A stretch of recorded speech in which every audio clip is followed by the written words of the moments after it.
ओम नमो भगवते वासुदेवाय।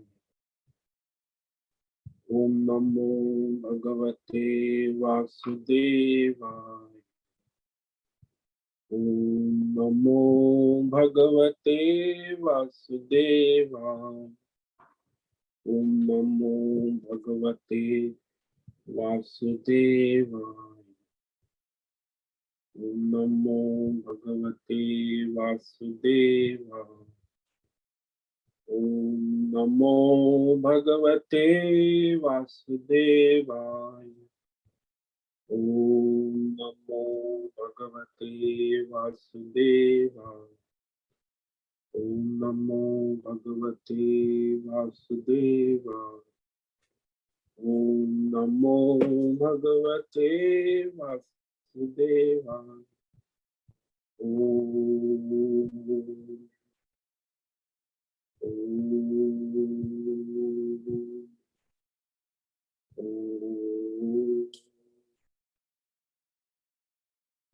ओम श्री परमात्मने नमो नमः।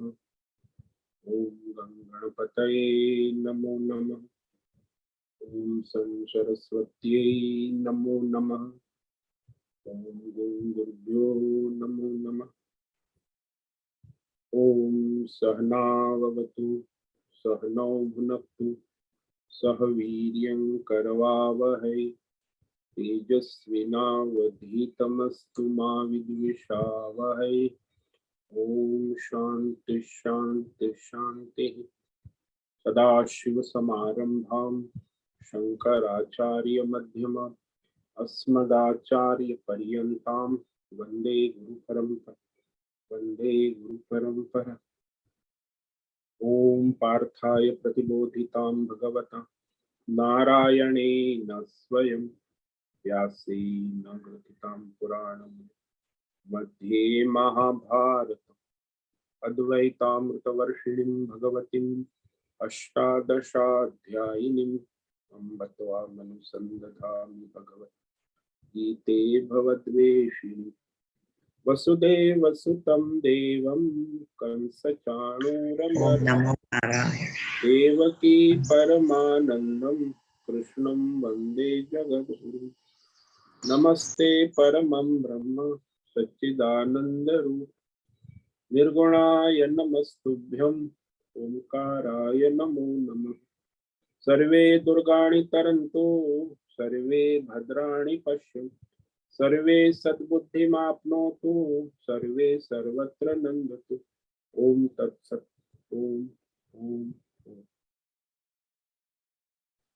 आप सभी ऑनलाइन नेटवर्क पर उपस्थित भगवद गीता श्रवण साधकों को आज प्रातः का अभिवादन अभिनंदन अभिवंदन। हरि ही ओम हरि ही ओम हरि ही ओम।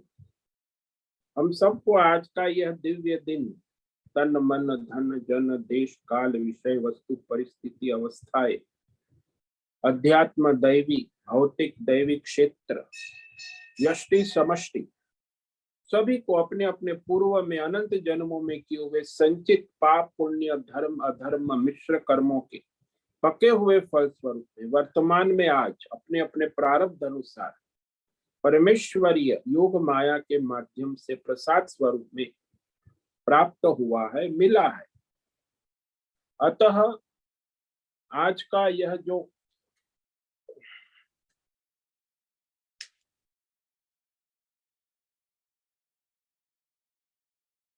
आज का दिव्य दिन परमार्थ सेवा यज्ञ देव यज्ञ ऋषि यज्ञ पितृ यज्ञ भूत यज्ञ सात्विक दान शारीरिक वाचिक मानसिक तप निष्काम कर्म योग ध्यान योग भक्ति योग साधनाएं स्वाध्याय अध्ययन अध्यापन उपासना आराधना के लिए समर्पित करे और कराए। अत्यंत दुर्लभ मनुष्य जीवन को परमार्थ हेतु सार्थक करे और कराए।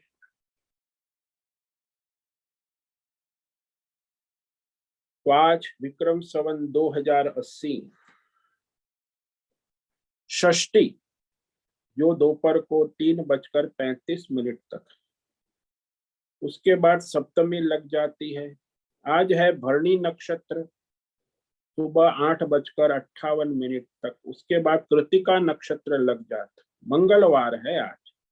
यहाँ वर्षा ऋतु चल रही है। रात्रि का न्यूनतम तापमान 24 डिग्री और दिन का अधिकतम तापमान 36 डिग्री रहा। वायु की गति 5-10 किलोमीटर प्रति घंटा चल रही। ईस्वी सन 2023 5 सितंबर 2023 सुबह के 7 बजने वाले हैं। कलयुग का प्रथम चरण चल रहा है। 5248वां वर्ष, 7वां वैवस्वत मनवंतर श्वेत वराह कल ब्रह्मा जी का 26वां दिन और 51वां वर्ष चल रहा है।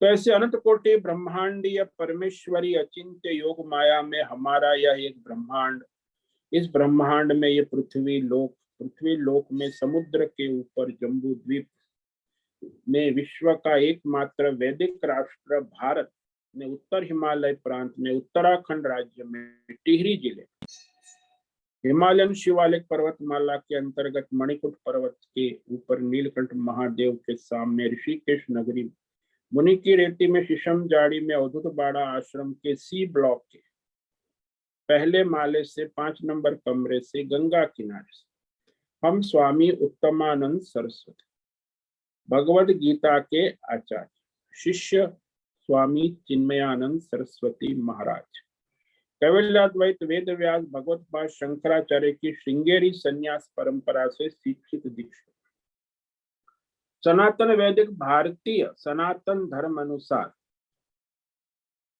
संपूर्ण भगवद गीता ज्ञान यज्ञ ऑनलाइन चैतन्यमय जीवंत लाइव प्रसारण के अंतर्गत व्याख्यान माला में अध्याय 2 सांख्य योग के श्लोक नंबर 40 पर संस्कृत एवं हिंदी में व्याख्यान करें।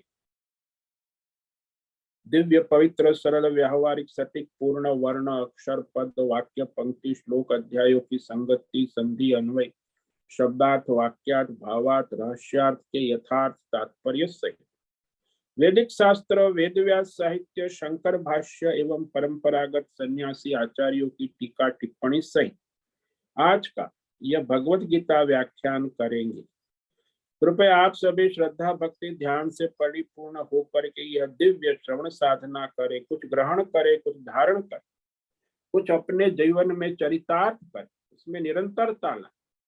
अपनी अपनी आध्यात्मिक भौतिक दैवी अशांति द्वंद्व मोह विक्षेप और शास्त्रीय भ्रम भ्रांतियों से रहित होकर के शरीर इंद्रिय प्राण मन वचन कम से एक रूप एकाग्र होकर के शुद्ध सात्विक सूक्ष्म भगवत विवेक बुद्धि करें और वेद शास्त्र आचार्य परंपरा अनुसार विवेक करें। पुनः पुनः इस व्याख्यान का श्रवण करें, मनन करें, चिंतन करें, चर्चा विचारणा करें, प्रचार करें, लिंक भेजे, ग्रुप में शेयर, अपना और सबका परम कल्याण करे और कराए। ओम तत्सत। ओम ओम ओम। तो कल हमने श्रीमद् भगवद गीता के अध्याय 2 सांख्य योग के श्लोक नंबर 39 पर व्याख्यान किया था, जिसमें भगवान कर्म योग के विषय में कहने का संकल्प कहते हैं। निष्काम कर्म योग का रहस्य जो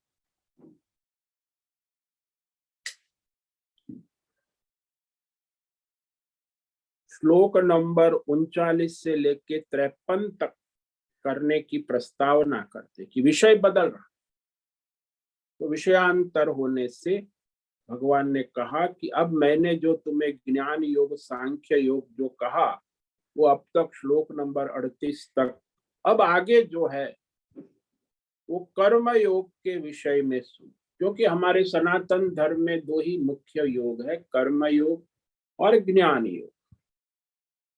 उसी का सार इसमें आ गया, सारे वेदों का सार। तो अब तक तुम्हें मैंने ज्ञान योग के विषय में कहा, अब ये निष्काम कर्म योग जो बुद्धि योग कहते हैं, जो बुद्धि का विवेक, तो उस निष्काम कर्म योग के विषय में तुम मुझसे सुनो, अच्छी तरह सुन के विवेक करो और अपने जीवन में चरितार्थ करो। तो अब भगवान इस निष्काम कर्म योग की विशेषता कहते हैं कि इसकी क्या विशेषता, बहुत कम लोग कर पाते हैं, दुर्लभ है मनुष्य लोक में, मनुष्यों में भी। जो ये निष्काम कर्म की विशेषता है, रहस्यमय है, तो क्या विशेषता है, उसकी महिमा क्या है, उसका वर्णन, ताकि मनुष्य उसे अपने सुने और अपने जीवन में चरितार्थ करे। जैसे वो मार्केटिंग करते हैं ना कि भाई ये प्रोडक्ट बहुत अच्छा है, बाजार में बहुत चलता है, इसका बड़ा, और फिर आप भी इसका उपयोग करिए, आपके जीवन में भी इसका खूब लाभ होगा।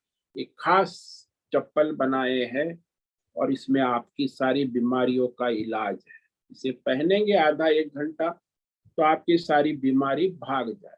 तो ऐसे लोग मार्केटिंग करते, ऐसे ही भगवान भी यहाँ मार्केटिंग कर रहे हैं कि मैं जो कहने जा रहा हूं उसकी विशेषता क्या है। मैंने जो निष्काम कर्म योग भगवत गीता में कहना है और उसी को मैं अभी संक्षेप में कह रहा हूं।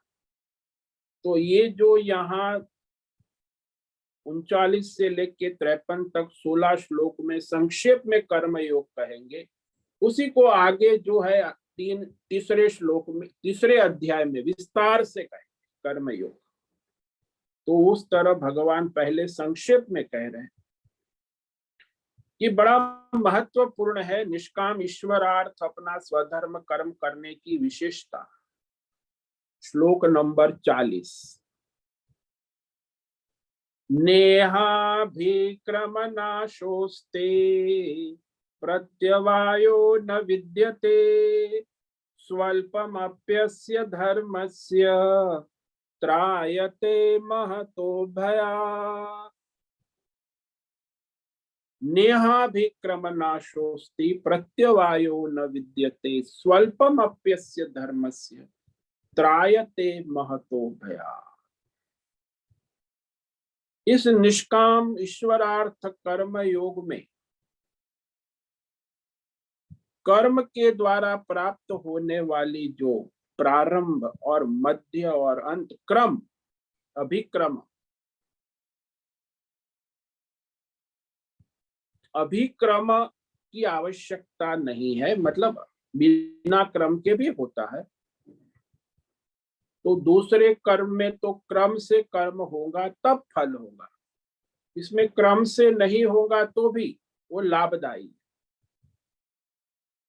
अभिक्रम नाश, इस पर फिर दूसरा कहा भगवान ने, और इस निष्काम ईश्वरार्थ कर्म योग का उल्टा फल, विरुद्ध फल, यानी इसमें कोई दोष नहीं है, निर्दोष है, प्रत्यवाय, इसमें कोई अपराध नहीं। और इस निष्काम ईश्वरार्थ कर्म योग के द्वारा, ये इसको धर्म कहा, यही सनातन धर्म। निष्काम ईश्वरार्थ स्वधर्म कर्तव्य करना, थोड़ा सा भी यदि मनुष्य में जीवन में करता है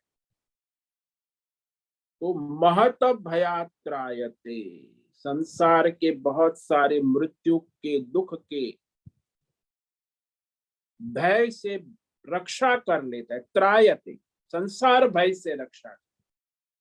संसार भी भय है, संसार में सभी मनुष्य भय में है जो अज्ञानी है, तो ये कर्मयोग उसे भय से रक्षा कर लेता है। त्रायते, तो ये जो केवल एक ही मार्ग है परमार्थ के लिए, मोक्ष मार्ग में ईश्वरार्थ निष्काम स्वधर्म कर्म योग प्रारंभ हो जाए तो उस कर्म योग के भीतर वह कभी उसमें क्रम जो है ना, यदि ना हो तो भी कोई परेशानी, वो नष्ट नहीं हो। इस कर्म योग के अभ्यास में कोई प्रत्यवाय यानी कोई दोष नहीं है, कोई अधर्म नहीं है, कोई पाप नहीं है, कोई अपराध नहीं होता। तो इस परमार्थ रूपी निष्काम कर्म योग का कोई मनुष्य मनुष्य थोड़ा भी जीवन में अनुष्ठान हो जाए तो महान संसार भय, जन्म मरण आदि भय से बचा लेता है। हालांकि 99% लोग तो जानते ही नहीं है इसीलिए वो भय में ही रहेंगे और मरेंगे। जो 1-2% सत्संग है, भगवत गीता का ठीक से अध्ययन किया है, वही इस निष्काम कर्म योग का रहस्य कुछ समझ पाए। इसमें भी जो कर्म योग की बातें हैं, जो बुद्धिजीवी लोग 3000 कमेंट्री, वो भी भ्रम ही खड़ा किया। भगवान ने जो निष्काम कर्म योग कहा है वो बहुत ही रहस्यमय है। तो यह ईश्वरार्थ निष्काम कर्म के विषय में मैं तुम्हें बताने जा रहा। आगे श्लोक नंबर 40 से लेके 53 तक। अब मानो कि मनुष्य सकाम कर्म करता है और उसमें कर्मयोग भी करता है, निष्काम भी, तो भी ये कर्मयोग जो है उसका लाभ नष्ट नहीं होता, निष्काम योग नष्ट नहीं। दूसरे सकाम कर्म में वेद शास्त्र की पूजा, यज्ञ, यांग, कर्म कांड करने में क्रम की आवश्यकता है कि निरंतर होना चाहिए। इसमें यदि क्रम ना हो, छूट जाए फिर करे तो भी क्रम दोष नहीं। बीच में कोई दूसरा कर्म कर लिया, बीच में अधर्म भी कर लिया, पाप भी पुण्य भी कर लिया, कुछ धर्म सकाम कर्म कर और निष्काम भी कर, तो उसमें क्रम दोष नहीं। इसीलिए दूसरा कर्म कर लिया तो भी इसमें कोई दोष नहीं आता।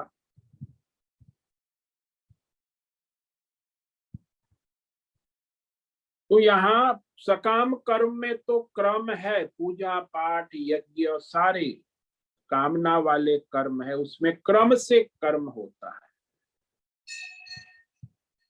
तो हमारे पुराणों में एक प्रसिद्ध दृष्टांत है कि भगवान विष्णु शंकर के परम भक्त है, शिव जी के। तो प्रत्येक सोमवार को भगवान शंकर शिव की सहस्त्र नाम अर्चना पूजा करते हैं।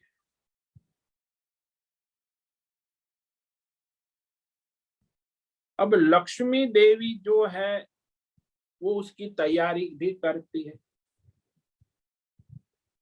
तो 1000 कमल पुष्प मान सरोवर से चुनकर ले आती है। रोज रोज तो नहीं, हर सोमवार को तो तैयारी कर लेती है कि सहस्त्रार्चन सोमवार को शिव सहस्त्रार्चन फिर करते हैं दोनों बैठ। एक दिन की बात है, एक सोमवार के दिन जब पूजा करने बैठे शिव जी विष्णु भगवान की, तो 999 कमल ही थे, एक कमल कम हो गया, यानी 1000 नाम में एक कमल की कमी हो गई। अब सहस्त्र अर्चना तो एक कमल कम हो तो पूरी ना केवल खंडित अधूरी की जाए। अभी एक कमल कहाँ से लाए? बाजू में लक्ष्मी जी भी बैठी है, वो भी बड़ा विचार कर रहे, क्या बोल रहे हैं शिव जी। विष्णु भगवान कुछ कह भी नहीं सकते लक्ष्मी जी से और कुछ इशारा भी नहीं कर सकते, तो करे क्या? क्योंकि क्रम बना रहना चाहिए। 1000 क्रम टूटेगा तो पूरी खंडित हो जाएगी पूजा। तो दूसरा कोई चारा नहीं था, तो उन्होंने सोचा कि लोग मुझे कमल नयन कहते विष्णु भगवान को, तो उन्होंने तुरंत अपनी एक आंख निकाल ली, तुरंत अपने हाथों से, और उसे चढ़ा दी। तो भगवान शिव जी तुरंत प्रकट हो गए, प्रसन्न हो गए। उन्होंने अपनी आंख चढ़ा दी, इसलिए भगवान ने उन्हें सुदर्शन चक्र भेंट दे दिया, जो भगवान के चतुर्भुज में। सुदर्शन काम आंख का है, इसीलिए आंख से सुदर्शन करना चाहिए। सुदर्शन से सारे संसार की रक्षा हो, यानी धर्म कर्म। भाई आंख से तुम सुदर्शन करोगे तो सबकी रक्षा हो, जितने भी प्राणी। तो ये जो कोई भी कर्म कांड है, पूजा है, इसमें आप बीच में कुछ बोल भी नहीं सकते, मंत्र अर्चना का दूसरा मंत्र भी नहीं बोल सकते, क्रम भी नहीं। खंडित हुआ तो पूजा खंडित हो जाती है, यज्ञ खंडित हो जाता है। आजकल के पंडित लोग तो बड़े मॉडर्न हो गए हैं ना, वो तो पूजा यज्ञ कराने में बीच में क्रम का भी कोई पता नहीं होता, बीच में बातें भी कर लेते हैं, और फिर वह मोबाइल से भी बात कर लेते हैं, तो वो पूजा खंडित हो गई। बड़ा दोष लगता है, पंडित को भी लगता है, और जो यजमान है उसे फल नहीं मिलता उचित। कोई भी पूजा है उसमें क्रम है, सकाम है ना, वैदिक कर्म हो, बीच में यदि कुछ कर्म आ जाता है और प्रारंभ किया तो मूल कर्म खंडित हो जाता है, तो उसका दोष लगता है।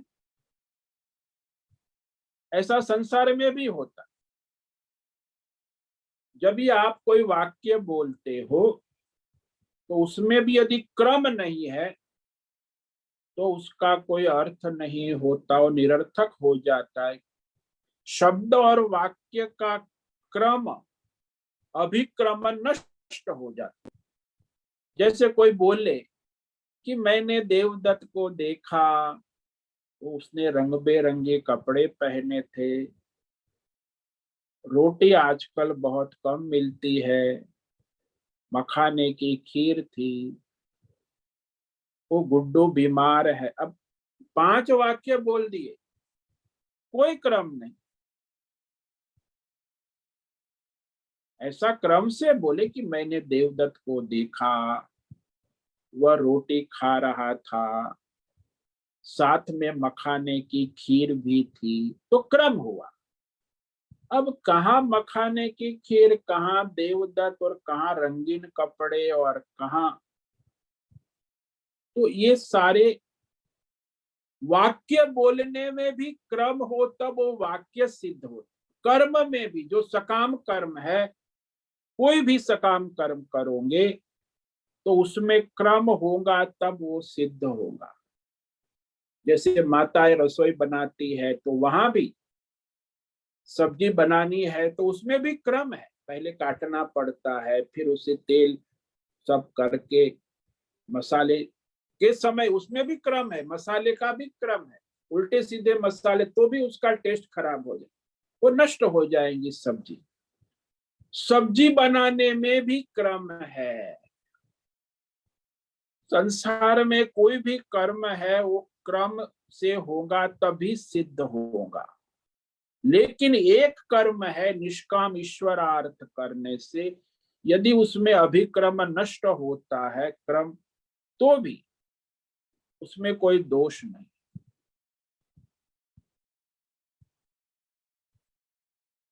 तो ये वैदिक कर्म हो, स्मार्त कर्म हो, कोई भी लौकिक कर्म हो, उसके अंदर क्रम से कर्म यज्ञ पूजा करना आवश्यक।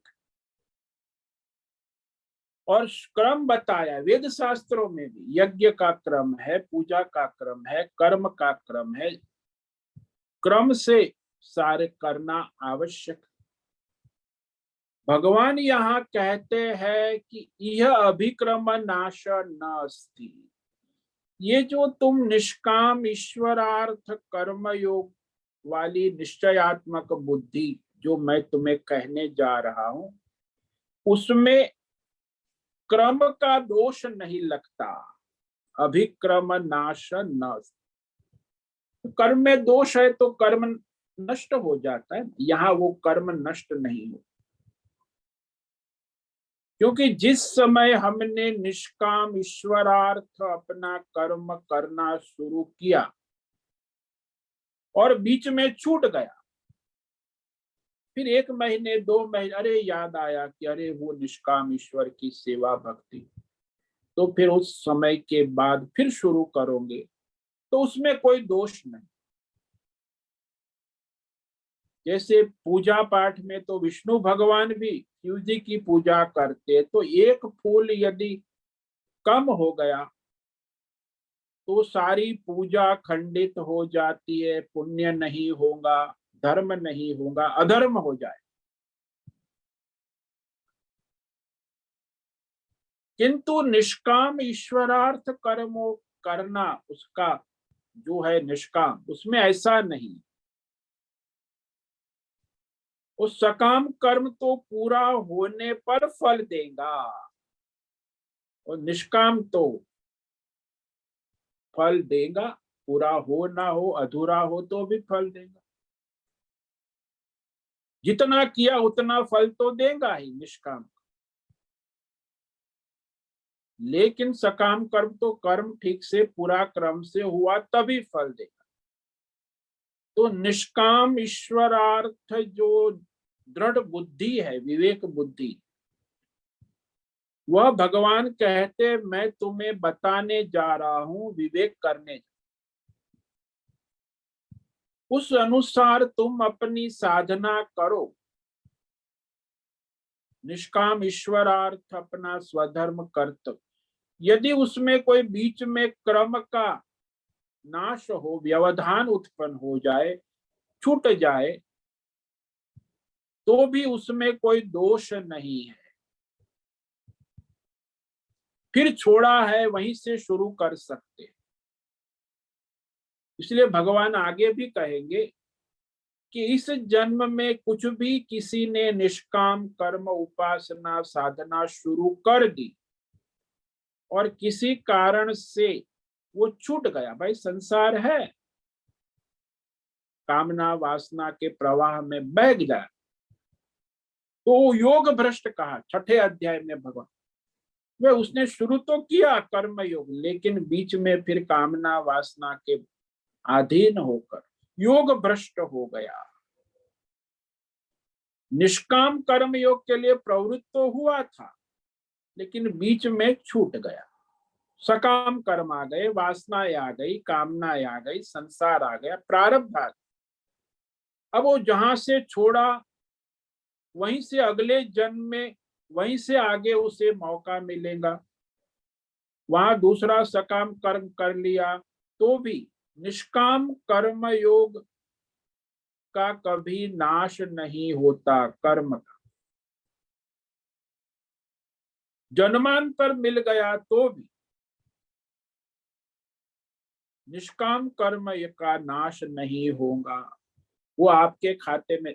सकाम कर्म तो फल देकर नष्ट हो जाए, कर्म भी नष्ट हो जाएगा, फल भी। आपने स्वर्ग के लिए ज्योतिषोम यज्ञ किया, आप स्वर्ग में गए, पुण्य का क्षय हुआ, फिर वापस आ गए मन, उसका तो क्षय हो जाए। निष्काम कर्म तो जब तक आपका मोक्ष ना हो तब तक आपका साथ देगा। तो उस कर्म का नाश नहीं होगा, मौका फिर मिलता ही रहेगा। इसीलिए जो सकाम कर्म की अपेक्षा यहाँ निष्काम कर्म की विशेषता है, बड़ा महत्व का विशेष।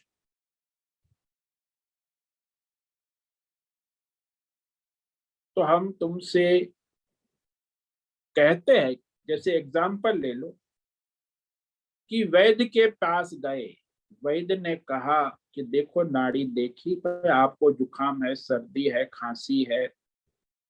तो वैद्य ने दवाई दी और उसने कहा कि देखो ये दवाई खा लेना सुबह दोपहर और शाम खाने के बाद, और परहेज करना। क्या परहेज करना? दही मट्ठा और खट्टी चीज अचार मत खाना और ठंडा पानी मत पीना। तो आप आ गए दवाई लेकिन आपने दवाई तो खाई सुबह दोपहर शाम, लेकिन दही भी खाते रहे, सुबह भी खाते रहे, शाम ठंडा पानी पीते रहे, और 3 दिन के बाद फिर वैद्य के पास गए, कहे अरे मेरा जुकाम खांसी सर्दी बढ़ गया। वैद्य ने कहा कि दवाई खाने से तो ऐसा नहीं होना चाहिए। फिर उसने पूछा परहेज किया, बोले नहीं। बोले परहेज नहीं किया तो आपका रोग बढ़ना ही है। अनेक प्रकार की दवाई लो, लेकिन ढंग पूर्वक परहेज नहीं लोगे तो रोग कभी नष्ट नहीं होगा, वो बढ़ेगा, कम नहीं होगा। तो आजकल जो मॉडर्न एलोपैथी साइंस है वो परहेज नहीं बताता है, तो लोग दवाई खाते रहते, रोग काबू में नहीं आता। तो उनका बिजनेस है ना, धंधा, एलोपैथी बिजनेस, मल्टीनेशनल कॉर्पोरेट सबसे बड़ा व्यवसाय। तो कोई मनुष्य को स्वस्थ करने का तो उनका प्रयोजन है ही नहीं, उसको फील गुड कराना है। फील गुड हो जाता है तो दवाई खाता रहता है। ये बड़ा अंतरराष्ट्रीय षड्यंत्र है विश्व में, लेकिन यहाँ हमारी वैदिक परंपरा में पथ्य को बड़ा महत्व। तो इसी प्रकार सकाम कर्म में भी है, सब नियम का पालन करना, परहेज करना, ये सब आवश्यक है। लेकिन निष्काम ईश्वरार्थ करोगे तो फिर आप का वो परमार्थ हो जाएगा। तो न करने से, जैसे कर्म सकाम क्रम से, नियम से, न करने से, मनमाना करते हो तो फिर उसका दूसरा रहस्य होता है। आगे भगवान ने कहा कि प्रत्यवाय विद्यते, दोष आता है, अपराध हो जाता है, तो दंड भोगना पड़ता है। प्रत्यवाय के बारे में लोग कहते मैंने तो बड़ा अच्छा काम किया, अच्छी भावना थी, तो दोष कैसे हो सकता। इस संसार में बहुत बड़ी विटंबना है। लेकिन यह निर्णय है कि जिसको जिस कर्म का अधिकार नहीं है उसे उस कर्म को करने से दोष लगता है। केवल फल नहीं मिलेगा इतना ही नहीं, उसे दोष भी लगता। जैसे हम सवेरे उठ गए, 4 बजे उठ गए और बिना नहाए धोए भगवान की पूजा करने लगे, जप करने लगे, तो भाई काम तो अच्छा कर रहे हो, भगवान की पूजा जप, लेकिन अशुद्ध अवस्था में, अपवित्र अवस्था में, सर में पसीने की बदबू आ रही है, गंद, कपड़े अशुद्ध है, और उस अशुद्ध अवस्था में आप पूजा कर रहे हो, काम तो अच्छा कर, केवल उसका फल नहीं होगा इतना नहीं, उसका दोष अपराध भी उत्पन्न होगा, अपराध का दंड भी भोगना पड़ेगा। दोष, प्रत्यवाय का मतलब है दोष, अपराध। तो अशुद्ध अवस्था में जो पूजा पाठ कर दी तो वो प्रत्यवाय का दोष। लेकिन यदि आप ईश्वरार्थ निष्काम कर रहे हो तो आपको ये प्रत्यवाय का दोष नहीं चढ़ेगा। आप कभी भी भगवान को समर्पित भाव से पूजा, यज्ञ, दान, कर्म, धर्म कर सकते। थोड़ा भी किया तो भी वो आपको सहाय करेगा, आधा अधूरा भी किया तो भी निष्काम कर्म योग में दोष नहीं लग। दूसरे कोई भी कर्म है, थोड़ा करोगे तो भी फल नहीं मिलेगा, अधूरा किया तो भी फल नहीं मिलेगा। संसार में कोई भी कर्म ले, सकाम कर्म है, आधा अधूरा करेंगे तो कोई फल नहीं मिलेगा। लेकिन निष्काम कर्म जो है वो जब आधा अधूरा भी किया तो भी उसमें दोष नहीं लगेगा। बहुत थोड़ा ही नहीं, जितना भी किया, यह योग जो है निष्काम किया गया तो यह कहते हैं भय से बचाता है, संसार के बड़ी समस्याओं से, संसार भय से छुड़ाने में सहायक होता है और परमार्थ करने में डबल लाभ होता है। इस संसार का जो टेंशन है, तनाव है, चिंता है, भय है, उससे बचाता है और दूसरी ओर परमार्थ में सहायक होता है, परमार्थ योग सा। तो वह संसार भय से छुड़ाने में भी सहायक है, परमार्थ में भी सहायक है। तो पुनः जन्म लेने और मरने का भय सबसे बड़ा भय होता है।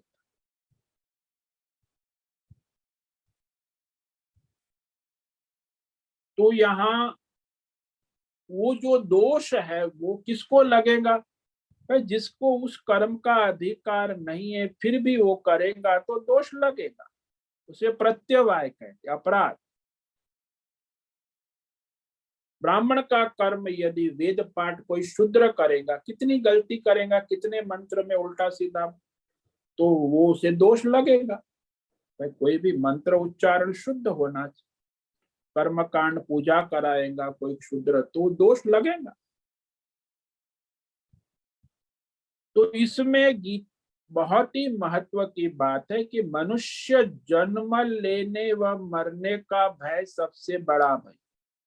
जन्म मृत्यु प्रवाह में जीव पड़ गया है और सारे संसारी शोक आते रहते हैं, जाते रहते। भय कोई सामान्य संसार भय महत्वपूर्ण है, जिसमें मुख्य है मरण का भय और पुनर्जन्म का भय।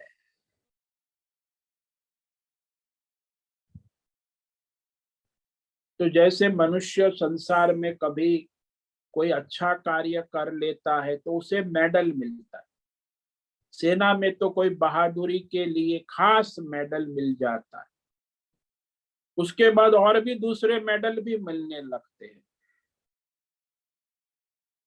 जैसे भारत के राष्ट्रपति बन जाओ तो अनेक डॉक्टरेट की उपाधियां, वैसे ही संसार के सारे दुख इसलिए मिलते हैं कि तुमने मनुष्य जन्म लिया। मनुष्य जन्म न लेते तो कोई दुख नहीं होता। इसलिए सब दुखों का पहला मेडल, पहला कारण मनुष्य जन्म है। मनुष्य जन्म हुआ तो भौतिक, अध्यात्म, दैव, संसार के सारे सुख दुख आने जाने लगेंगे।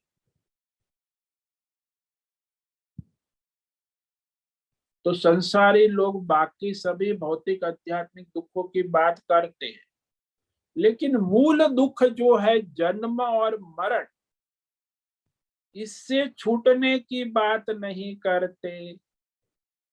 गरीबी कैसे दूर होंगी, कष्ट कैसे दूर हो, इस बात को करते हैं, लेकिन जन्म मरण के चक्र से कैसे छूटेंगे, अमरता को कैसे प्राप्त करेंगे।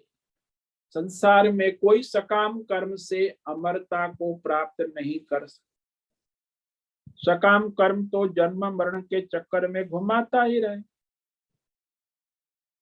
और यही जन्म मरण का चक्र सबसे बड़ा संसार दुख है। इसी को कहा महान भय, महत भयात त्रायते। ये महान भय है, सभी को है, जन्म और मरण का। सबसे बड़ा भय मनुष्य को पूछो आपको किसका भय लगता है सबसे ज्यादा? बोले मृत्यु का भय लगता है। पुनर्जन्म होगा, फिर मृत्यु होगी, ये मृत्यु बड़ा भय देती है। लेकिन निष्काम योग में हमें बताया जा रहा है कि हम यदि थोड़ा भी यह ईश्वरार्थ स्वधर्म कर्म कुछ करे तो उसमें यदि कोई क्रम ना हो और उसमें कोई दोष भी नहीं होता है, क्रम का नाश नहीं हो, अभिक्रम नाश, छोड़ दिया फिर कर लिया तो भी वो आपको सहायक होता है, वो व्यर्थ नहीं जाता। स्वल्पम अप्यस्य धर्मस्य त्रायते महतो भयात्। थोड़ा भी जीवन में कर लिया तो भी मनुष्य को वो डबल लाभ होता है। संसार की विटंबना, टेंशन, भय, समस्या से बचाता है और परमार्थ की ओर सहायक हो जाता है। तो डबल लाभ है निष्काम कर्म। लेकिन सकाम करने से तो भय रहेगा, फल का, कर्म का नाश होगा, फल का नाश होगा, और परमार्थ तो करने नहीं देगा। तो डबल लॉस है सकाम कर्म। और निष्काम कर्म में डबल बेनिफिट, दो फायदे। संसार के बंधन से छुड़ा देगा, भय से छुड़ा देगा। ज्यादा करोगे निष्काम कर्म योग तो जल्दी छूट जाओगे, थोड़ा करेंगे तो समय ज्यादा लगेगा। इस जन्म में थोड़ा किया है तो अगले जन्म में और करोगे, थोड़ा कर्म योग परिपक्व होगा तो आगे 2 4 5 जन्मों में छूट जरूर जाओ, लेकिन वो तुम्हारा एक ही जीवन में सहारा रहेगा। निष्काम कर्म योग आपको आगे जन्म जन्मांतर तक सहायक रहेगा और आपके मोक्ष पर्यंत तक वो आपका साथी रहेगा। उसका बाकी ये सारे कर्म नष्ट हो जाएंगे, आप स्वर्ग में जाएंगे, वापस आएंगे, भोग करेंगे, शरीर नष्ट हो जाएंगे, कर्म नष्ट हो जाएंगे, फल नष्ट हो जाएंगे, सांसारिक सारी उपलब्धियां नष्ट हो जाएंगी। लेकिन निष्काम कर्म योग आपके साथ जन्मांतर भी लग सकता है, लेकिन आपका साथ नहीं छोड़ेगा। इसीलिए इसमें कोई दोष नहीं लगता। अब कहा कि क्यों दोष नहीं लगता, क्यों छूट जाते हैं, इसका कारण भगवान आगे बताते श्लोक नंबर 11। निष्काम कर्म योग करने से कोई दोष नहीं लगता, ये कैसे हो सकता। तो अब आगे इस श्लोक को आज पढ़ेंगे, इस पर व्याख्यान कल करेंगे। व्यवसायात्मिका बुद्धि एकेह कुरु नंदन बहुशाखायनन्ताश्च बुद्धयो व्यवसायिना। व्यवसायात्मिका बुद्धि एकेह कुरुनंदन, कुरुनंदन का है, कुरु वंश को प्रसन्न करने, जो धर्मात्मा होता है ना, वो पूरे वंश को प्रसन्न करता है, खुश करता है, आनंद देता है। तो अर्जुन धर्मात्मा है, कुरुनंदन, कुरु वंश को आनंद देने वाला। बोले इस निष्काम ईश्वरार्थ कर्म योग में एक ही निश्चयात्मिका बुद्धि होती है कि मैं परमात्मा के लिए, ईश्वर के लिए अपना स्वधर्म कर रहा हूं। बुद्धि एका, एक ही परमात्मा के। लेकिन जो सकाम कर्म करने वाले हैं अव्यवसायी ना, उनकी बुद्धि बहुशाखा, बहुत भेद वाली। अरे मुझे परमात्मा के लिए भी करना है, देवता के लिए भी करना है, यज्ञात्म भी करना है, भौतिक भी करना है, परिवार करना है, बिजनेस करना है, ये करना है, वो करना है। निश्चयात्मक बहुत भेद वाली अनंत हो, अनंत कह दिया। और उसकी बुद्धि एक स्थिर नहीं होती। परमात्मा, हाँ परमात्मा को भी चाहता है, लेकिन बाकी ये अध्यात्म, भौतिक, दैव, अनेक विषयों में बहुत शाखा, बहुत भेद वाली। ये भी करना है, वो भी करना है, ऐसा भी करना है, वैसा भी, ये भी चाहिए, वो भी चाहिए, ऐसा भी चाहिए, वैसा भी चाहिए। तो बहुत भेद वाली बुद्धि होती है और वह निश्चयात्मक नहीं। इसीलिए ये जो एक बुद्धि है उसमें दोष नहीं है, दूसरे में सब भिन्न भिन्न आपके कर्म फल का अकाउंट चलता रहेगा। जो भी कर्म किया, अपने लिए किया, देवताओं के लिए किया, समाज के लिए किया, राष्ट्र के लिए किया, परिवार के लिए किया, प्रकृति के लिए, तो आपका अकाउंट सब अलग अलग अकाउंट चले, कर्म और फल का, और भोगना पड़ेगा। लेकिन परमात्मा ईश्वरार्थ चाहे अपने लिए करो या परमात्मा देव परिवार के लिए बिजनेस करो या प्रकृति के लिए करो, अध्यात्म प्रवृत्ति, दैव प्रवृत्ति, भौतिक प्रवृत्ति, लेकिन वो ईश्वरार्थ एक ही बुद्धि होती हर जगह। उसमें भेद बुद्धि नहीं, और वही उसके कल्याण का साधन बन जाता। और बाकी सकाम कर्म करने वाले की भेद बुद्धि बहुत विषयों में, क्योंकि कामना के अनुसार अनेक भेद होते रहते, जैसी कामना वैसी बुद्धि। तो इस विषय पर हम कल विचार करेंगे। बहुशाखा यदंताश्च बुद्धयो अव्यवस्थित। तो कामना वाले सकाम कर्म की स्थिरता नहीं, क्योंकि कामना बहुत है, भौतिक दैवी अध्यात्म। तो बुद्धि भी निश्चय दृढ़ नहीं होता है, बदलता रहता है, ये चाहिए वो चाहिए ऐसा चाहिए।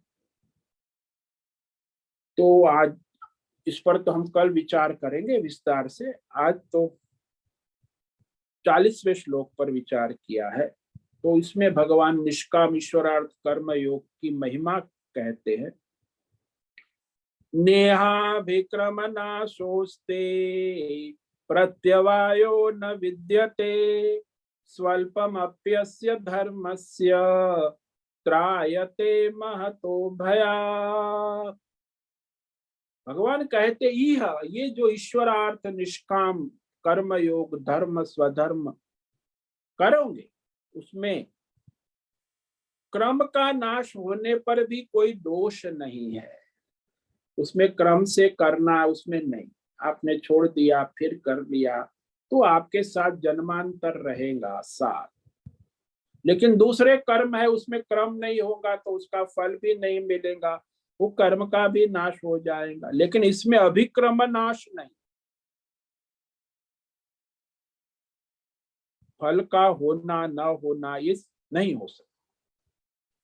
क्रम से करोगे तब होगा, लेकिन इसमें तो कभी भी जैसे करो भगवान के लिए कर रहे हो, और उसका कभी प्रत्यवाय उल्टा दोष भी नहीं होगा, कोई अपराध नहीं होगा।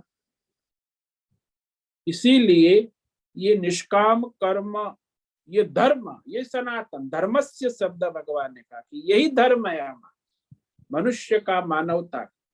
निष्काम ईश्वरार्थ अपना स्वधर्म कर्म योग रूपी धर्म का थोड़ा भी साधन किया तो महत भयात त्रायते, संसार के सभी भयों से, और सबसे महान भय है मरण का। तो मरण के भय से बचा लेता है, रक्षा कर लेता है कर्मयोग। तो ये कर्मयोग वाणी के स्तर पे कर्मयोग है बुद्धि का विवेक, श्रद्धा के विवेक के स्तर पे।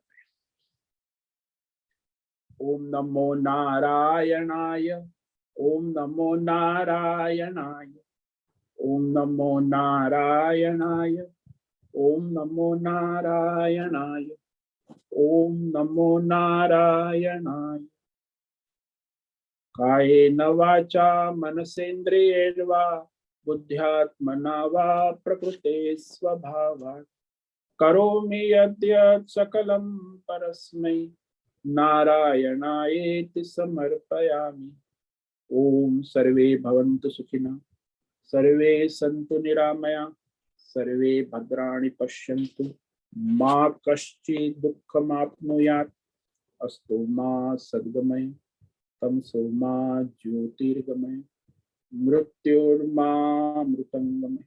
ओम पूर्णमद पूर्णमिदं पूर्णात् पूर्णमुदच्यते पूर्णस्य पूर्णमादाय पूर्णमेवावशिष्यते। ओम शांति शांति शांति।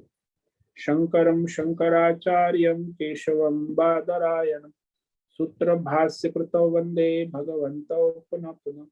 ईश्वरो गुरुरात्मेति मूर्ति भेद विभाग व्योमवद् व्याप्त देहाय दक्षिणामूर्तये नमो। ओम गुं गुरुभ्यो नमो नमः। ओम तत्सत् ब्रह्मार्पणमस्तु। ओम ओम ओम।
प्रश्न काल है, किसी को कोई प्रश्न है, प्रश्न अभी पूछ साधक अपना प्रश्नोत्तरी का समय है।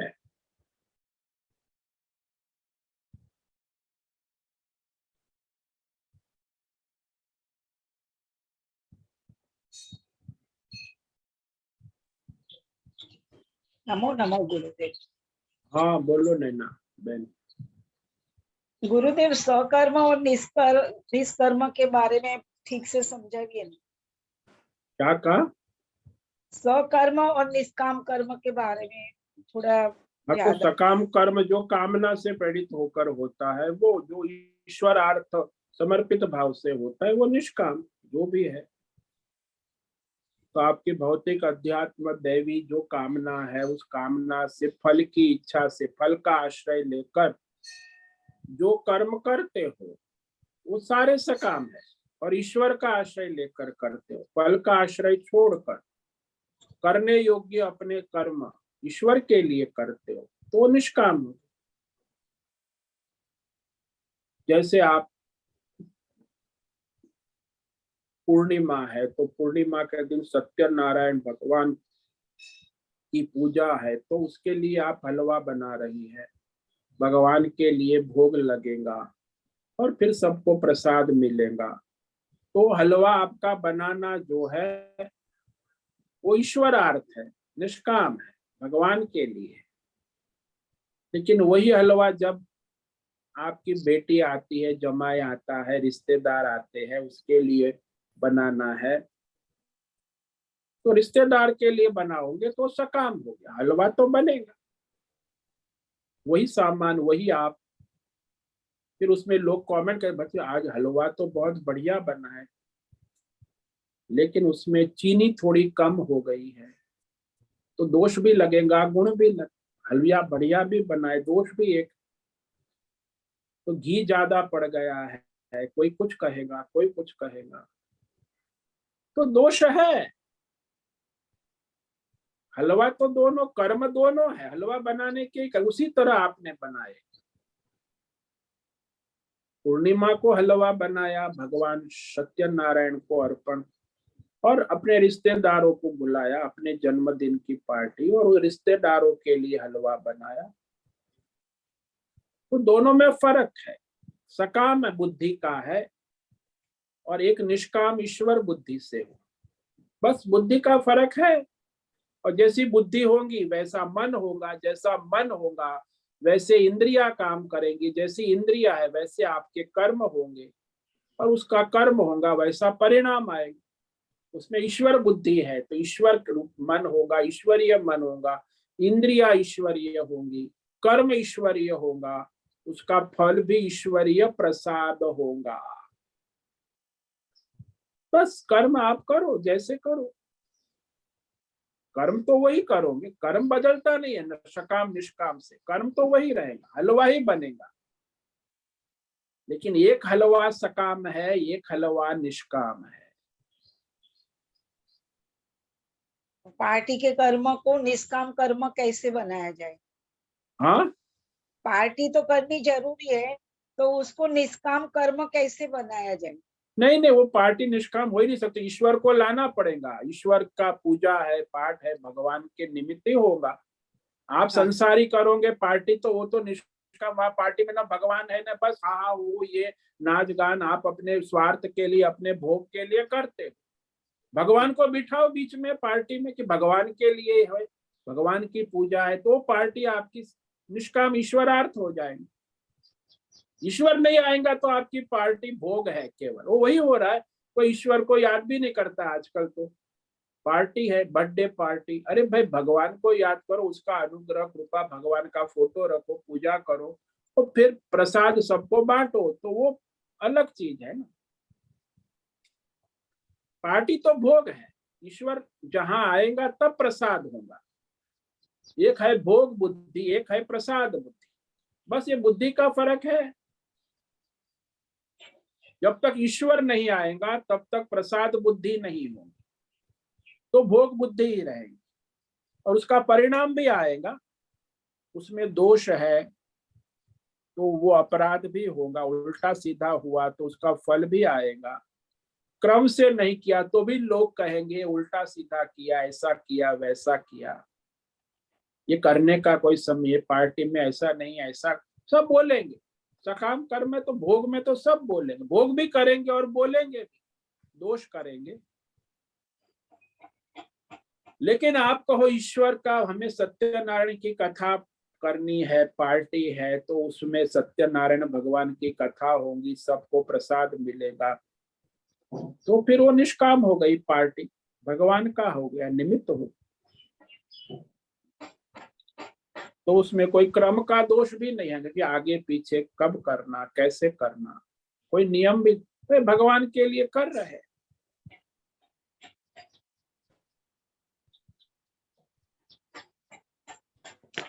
हाँ, समझ में आया गुरुदेव। हाँ, ये समझना बड़ा कठिन है, बुद्धि जड़ इतनी हो गई है कि इसका हम ईश्वरार्थ कर्म योग पहले तो समझ में ही नहीं आएगा। करने की तो बात बात में, करने की तो जो समझेगा तो करने का प्रयत्न करेगा तब कुछ होगा, तब समझेगा ही नहीं तो करने का प्रयत्न क्या, करने का प्रयत्न नहीं कर तो होगा कैसे। इसीलिए पहले तो समझना जरूर, जैसे आपको हलवा बनाना है तो कैसे करना है वो समझना जरूर, समझने के बाद फिर आप वहां किचन में जाएंगे, सामग्री इकट्ठा करेंगे, फिर बनाने का प्रयत्न करें, तब वो बनेगा। बिना समझे कैसे हलवा हलवा भी नहीं बने तो ये कहां से बनेगा। कर्मयोग, निष्काम कर्म योग करना है, ईश्वरार्थ, वो तो पूरी तरह से समझाएंगे भगवान। यहाँ तो संक्षेप में समझाएंगे, 40 से लेके 13-16 श्लोक, बाद में आगे तीसरा अध्याय उसी को समर्पित है, 47 श्लोक कर्म योग पर ही नहीं। तो ये तो समझना भी दुर्लभ है आज के युग में। और ऐसे ही पका के खा लेते हैं, ऐसा हो जाता है। हाँ तो पाप खाते अधर्म खाते, उसका दोष भी लगता है, उसका परिणाम आप देखते हो। सबकी शारीरिक मानसिक स्थिति कैसी, दुनिया में सब शारीरिक और मानसिक रूप से अस्वस्थ है, बीमार है, सब कुछ होते हुए भी।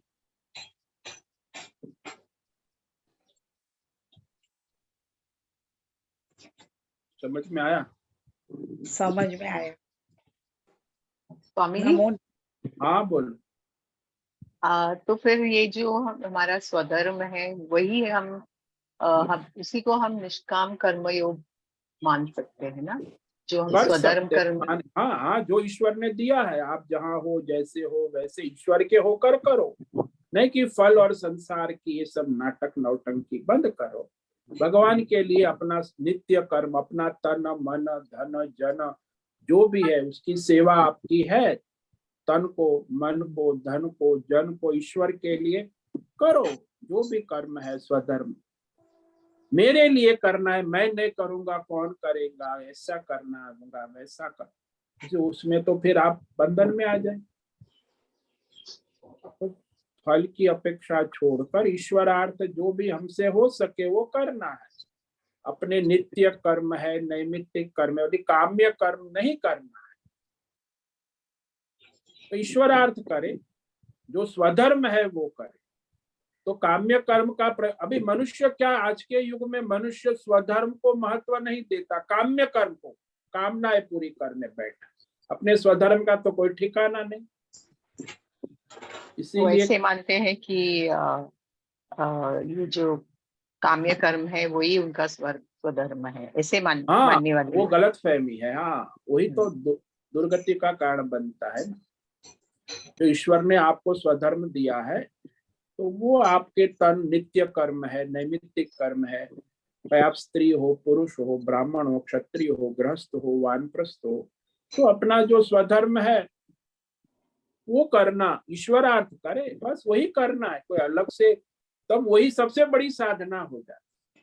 बाकी आजकल ये ढोंग पाखंड मेडिटेशन करते हैं, पूजा, अब स्वधर्म जिसका नहीं हुआ उसका सब ये ढोंग पाखंड ही।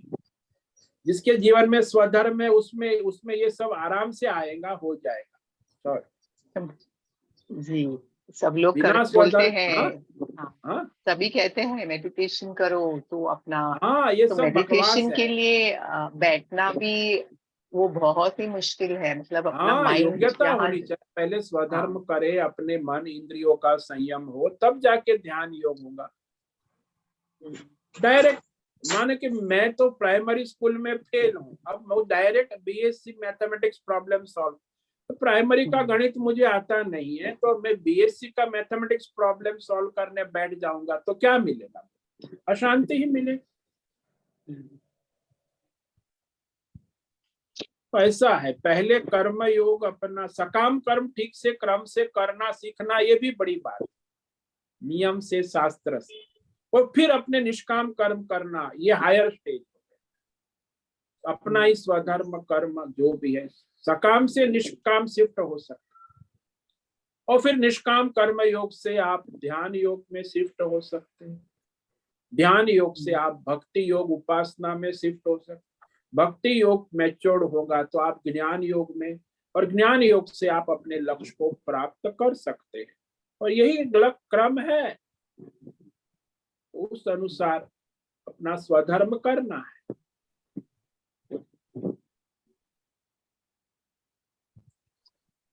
समझ में आया?